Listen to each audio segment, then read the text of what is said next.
Hey everyone, welcome to Locked On Lakers for Tuesday. Brian Kamenetsky, Andy Kamenetsky. How much will rest help LeBron James and the Lakers? We'll get into it next.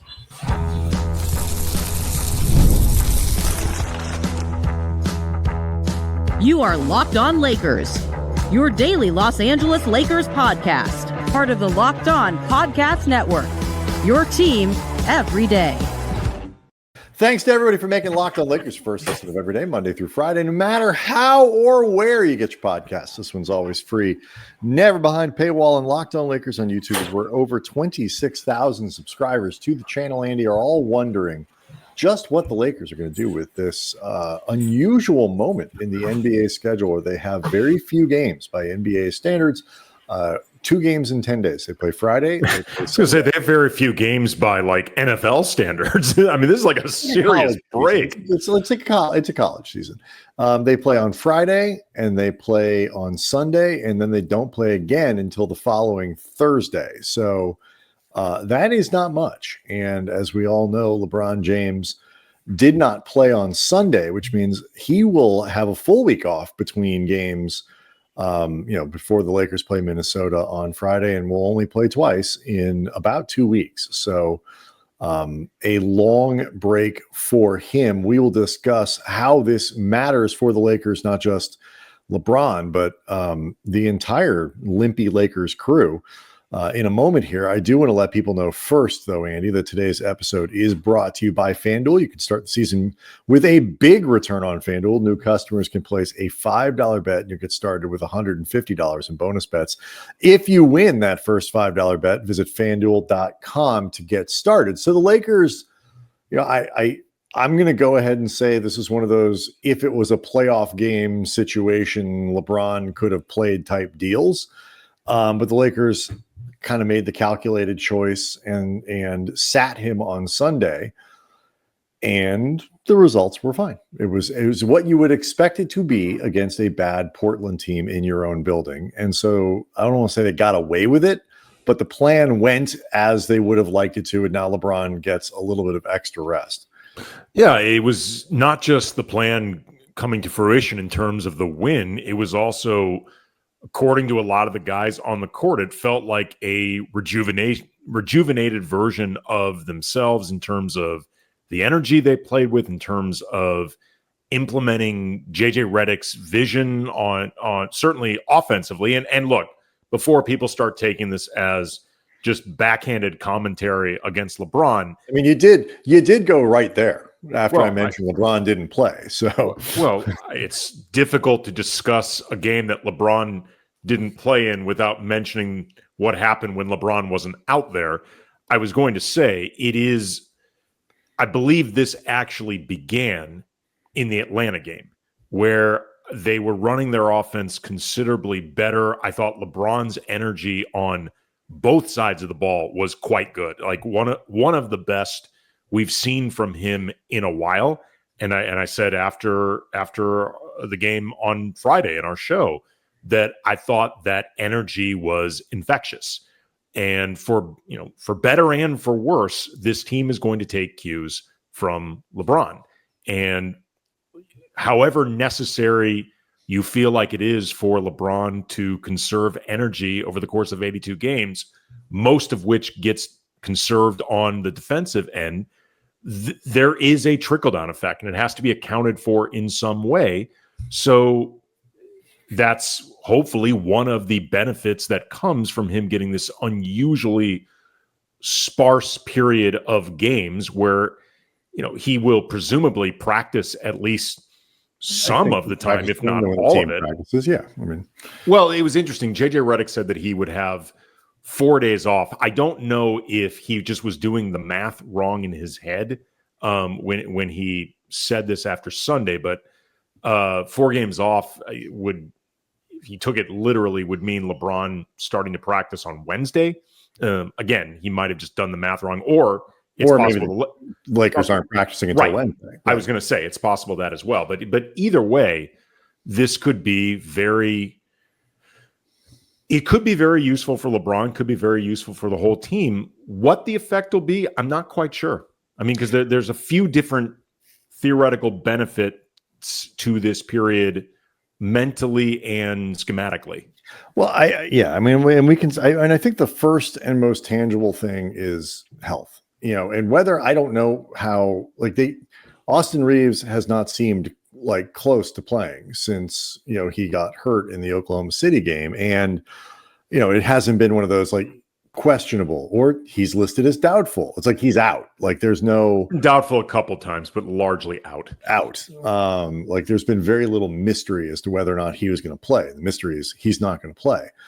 So even if, let's say Reeves misses Friday's game, let's say he misses Sunday's game, it is normally in a 10-day. So the Lakers just finished like a 10-day stretch or an 11-day stretch where they played like 7 times. Like, so to have a setup where you're only playing twice, that means if it takes Reeves, if it takes Jackson Hayes, an extra, if they're 7 or 8 days away from returning to the lineup, it means they're only going to miss a couple more games.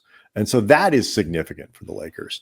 And I think the rest thing to me for LeBron is interesting, because I think your point about you need to find ways to get the most out of him for the games he plays, and he can't, particularly while other people are out. Like he can't completely abdicate the defensive portion of the game. And so I think what they got to was an understanding as a group when things were just going really bad for the team and also really bad for him, that whether there's the last 60 whatever games that are left in the season, or 50, I forget, I haven't done the math.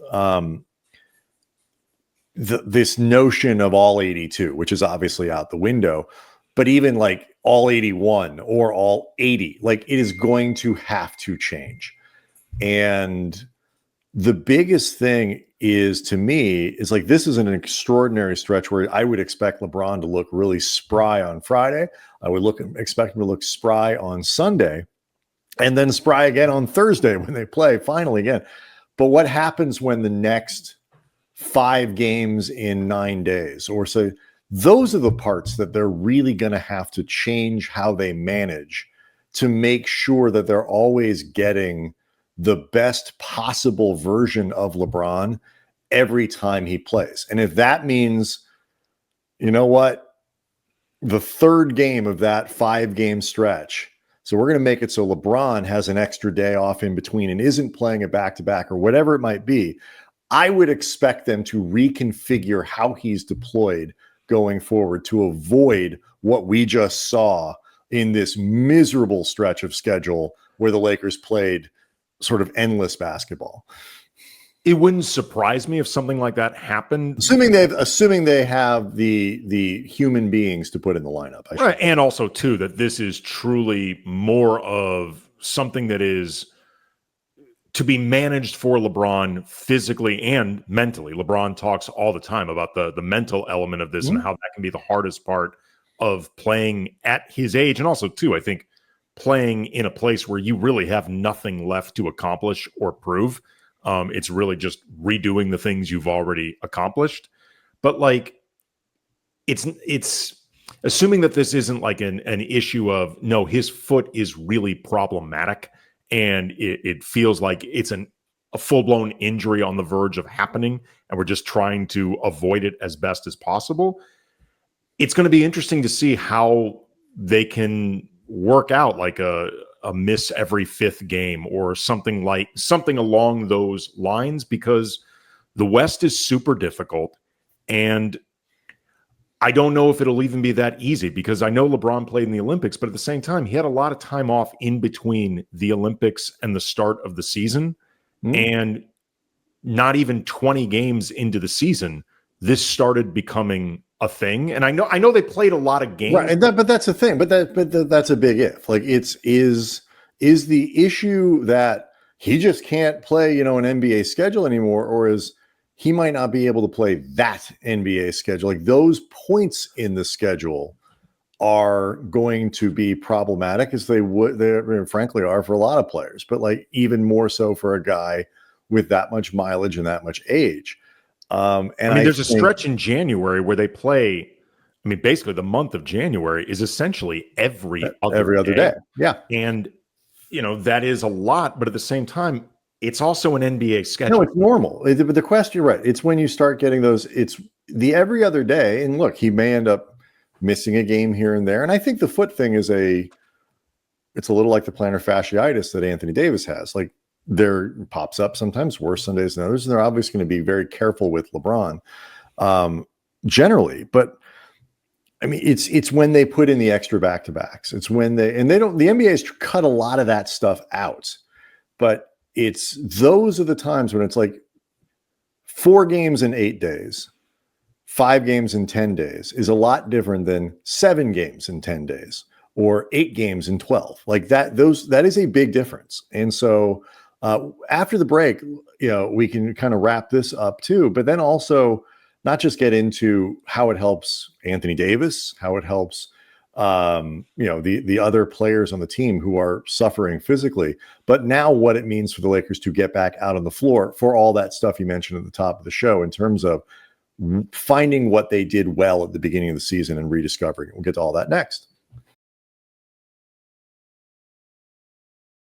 Locked on Lakers is brought to you by FanDuel. You can tackle the NFL action with FanDuel, America's #1 sports book. Right now, new customers, you bet just $5, $5, and you get $150 back in bonus bets if you win. So just find something that looks super incredibly obvious, no brainer. You put down just $5, and if you win it, boom, there's your $150. The FanDuel Sportsbook app also gives you everything you need to place live bets on the NFL all in one place. So if you're getting a hunch in the middle of a game, it just feels like you are anticipating where things are going, but you just want to confirm that feeling you got. Check out the latest stats. You can view live play-by-play and so much more on the same page where you place those bets with FanDuel. Visit FanDuel.com to join today. Again, you get started with $150 in bonus bets if you win your first $5 bet. FanDuel.com. Never waste a hunch. Make every moment more with FanDuel, an official sportsbook partner of the NFL.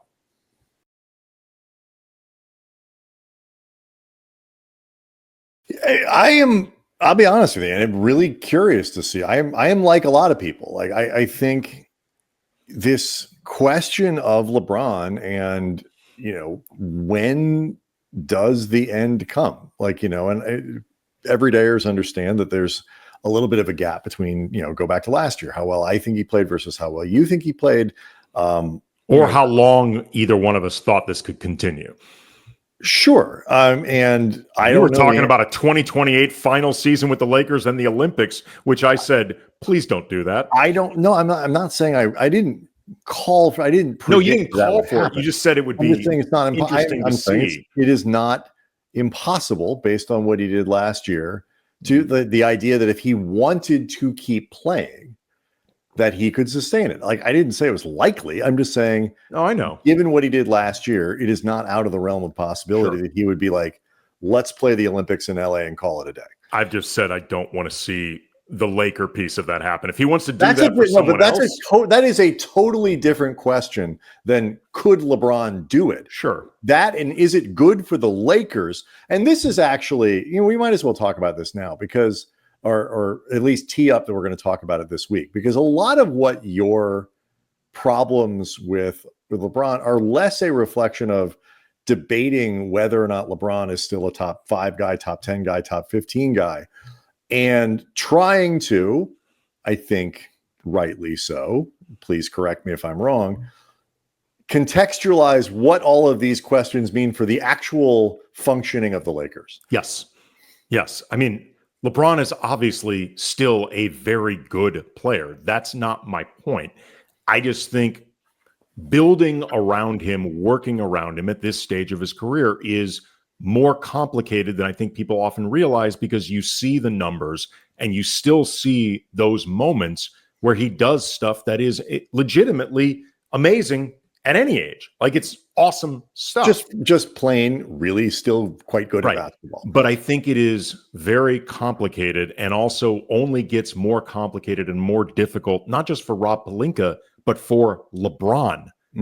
Every year this goes on. And I tend to be a believer in, if you know an end game is coming fairly soon. Unless things are just going awesome, you are better off moving away from it a little bit earlier than being caught when you know it's way too late.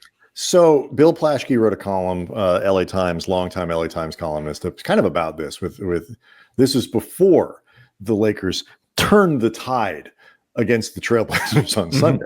Yes. But so I don't want to get into it now, but it is a great topic for the rest of the week. Bill's position was basically not only, that everyone needs to come together. The Lakers need a Jedi mind trick LeBron and AD into asking for trades. The Lakers should figure out how to do it and kind of get to the blowing up. So that's something we'll cover this week. It's become a wider topic of conversation, actually. I've seen things about it both on The Athletic and ESPN. It's I think The Ringer, it's come up like it. The idea of whether or not this LeBron AD era has essentially run its course, not to the point where it's necessarily god awful, because I do think the Lakers are a better team than they were over the last 10, particularly if they have all of their best players available. 2 weeks ago, the discussion was, man, this is really showing that the Lakers really ought to be going all in with what they have. Sure. So, but it is, even during the 10-4 start, I think it was still fair to question the ceiling of this team. I mean, we did here. Right. And of course, but if you're questioning the ceiling of the team, by definition, you are questioning, should the Lakers still be doing this? Because there's no point to having LeBron and AD together, with the configurations that come with your roster, limitations, all that stuff, if you don't feel like you can win a championship. There's no point to making, or at least trade. There's no point to making. You have a credible argument for right. There's no point to making all-in moves if you don't really feel like the foundation in and of itself is good enough to win enough games to put you in a position to actually enter the playoffs from a place of strength and hopefully make a run. Right. I mean, the threshold can't be, this is the move that will guarantee us a title, but it needs to be something that, you feel like you have a legitimate, honest opportunity, even if you're not the favorite, but we're in it. Right. And so, we'll get into it, but it's an interesting, but what makes it so fascinating is that, again, topic for later in the week, but that in the course of a month, the conversation has hit both sides of that discussion of, man, the Lakers, look at that. They're off to a much better start than expected. LeBron looks good. AD looks good. And now then they lose a bunch of games and guys get hurt and it's like, oh, maybe not. And, I have some thoughts about that, but, it is underrated to me, the importance of Anthony Davis getting off his foot in this, because we learned Sunday for sure when the Lakers needed a star. I know it was the Blazers, folks, but the Lakers did not go into this game from a position of strength. I mean, and losing this game would have been catastrophic. Yes.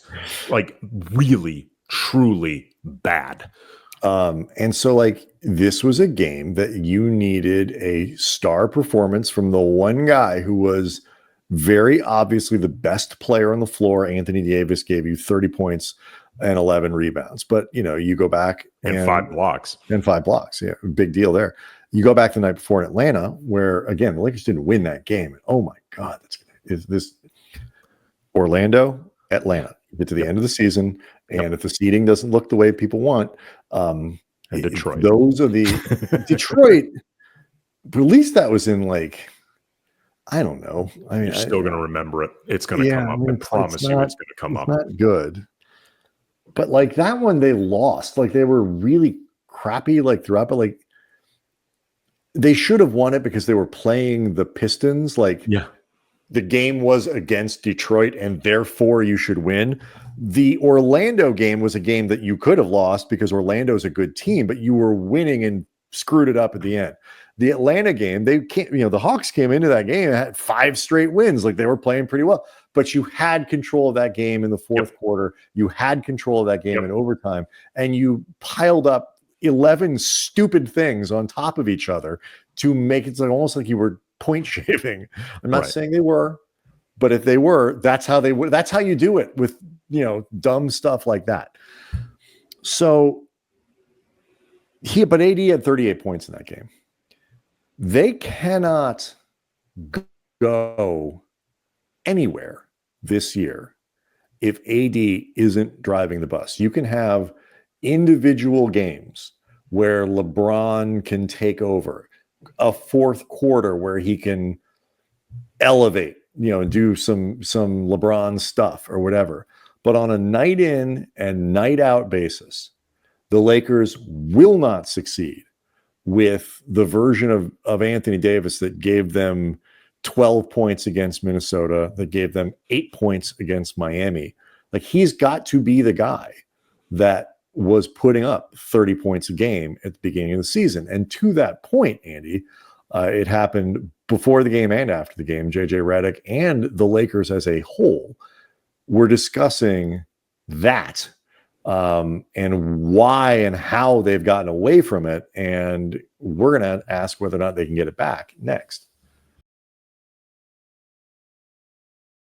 Locked On Lakers is brought to you by Mint Mobile. With big wireless providers, what you see is never what you get. Somewhere in between the store and the first month's bill, the price you thought you were paying magically skyrockets. But with Mint Mobile, you'll never have to worry about gotchas ever again. When Mint Mobile says $15 a month when you purchase a 3-month plan, they mean it, as in no hidden fees, upcharges, or tricks buried in some complicated bill. All plans come with high-speed data, unlimited talk, and text delivered on the nation's largest 5G network. Use your own phone with any Mint Mobile plan and bring along your own phone number plus all your existing contacts to get this new customer offer and your new 3-month premium wireless plan for just $15 a month. Go to mintmobile.com/lockedonnba. That's mintmobile.com/lockedonnba. Cut your wireless bill to $15 a month at mintmobile.com/lockedonnba. $45 upfront payment is required. It's the equivalent of $15 a month. New customers on the first 3-month plan only. Speeds slower above 40 gigabytes on the unlimited plan. Additional taxes, fees, and restrictions apply. See Mint Mobile for details.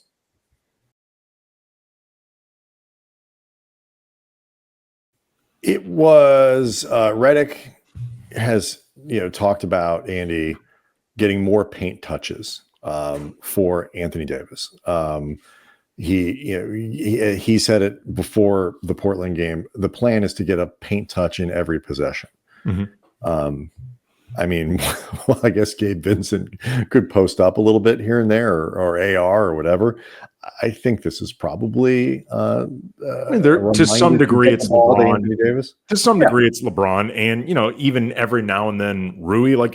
I think what he's generally talking about, although to be clear, it is an AD edict and directive. And that doesn't mean back to the basket, low post. It could be high post. Get the ball to Anthony Davis in places that he operates. Right. I think it's also too a reminder of working more inside out at times in general.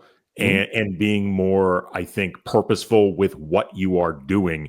And, the odds of jacking up the first decent shot you see as opposed to finding a better shot will generally increase if you are even bothering to look for something to start in the paint. Yeah. The function of the offense and the precision with which they need to run the offense certainly started to kind of deteriorate over the first 15 games, and you get a little more than that. They don't have the wiggle room, particularly defensively, to be an imprecise offensive team. Like all that stuff that we're talking about, attention to detail, and that it's not just about activity. It's not just about hustle. It's Redick and other guys have mentioned. It's setting really good screens. It's holding your screen for the entire time, whatever. It's making a cut at the proper angle. It's it's all of these things, and then it's remembering to communicate on defense. It's like I am not surprised that over the course of the season, a new group that was working with a new coaching staff and a new system, the further you get away from training camp and the regularity of just practicing, the more they started to lose those details. And I don't know exactly how much of that you can really re-implement, let's say they practice on Wednesday and Thursday, go play on Friday. You're traveling on Saturday, you take that day off, therapy, watch film, whatever. You play Sunday, practice Monday, Tuesday, maybe Wednesday again. In 3 or 4 or 5 practices, I don't know exactly how much of that you can re-implement, but they better get as much of it back in there as they possibly can. Well, I think some of this has to do with how much of this have you truly lost versus how much do you know but you're ignoring. Are you just not doing the things that you actually know you're supposed to do, as opposed to in this time not doing it, you've lost understanding of it. And I think it depends in some respects whether you're talking about offensively versus defensively. Offensively, they showed an aptitude for being able to do this pretty well and then win away from it. I think some of this, I've talked about this before, and LeBron actually mentioned it recently. There's an element of adjustments being made to the team. JJ Redick, this is his first time adjusting to adjustments, and also they haven't had a lot of practice time or even downtime to walk through some of this. And then you take away a secondary ball handler or a first-secondary ball handler like they're using him this year in Austin Reeves. Yes. And that screws things up. Right. Defensively, I think part of the problem is they never quite knew what the hell they were doing to begin with. It was interesting, though, and we can maybe talk about this more during the course of the week. They were switching less against Portland. And Redick talked about that a little bit. Switched a little less against Atlanta, too. But I think even more noticeably against Portland, there's seen some people speculate that has to do with LeBron not being there and some of the switching being a concession to try to make things easier for LeBron. Sure. Redick has also talked about, I think, wanting to winnow down some of their switching packages and when they do it, who does it, stuff like that, which I think everydayers will know. You have my vote of confidence. I think JJ. Did you heard the pregame, right? Yeah. So because I think that's where you're going here. I mentioned this on the show for Monday. I had a really interesting way of getting to this part of the conversation. I saw Redick's response about the screening, and when he talks about what you said, says it's been good, it's helped us in times. Screening or the switching? Switching. I'm sorry, switching. It's been good. It's helped us at times. We really have to work on the packages. We're trying to figure out, which groups we can do it with and not. And when you read it, it sounds in your and I could see in even some of the comments, what is this guy smoking?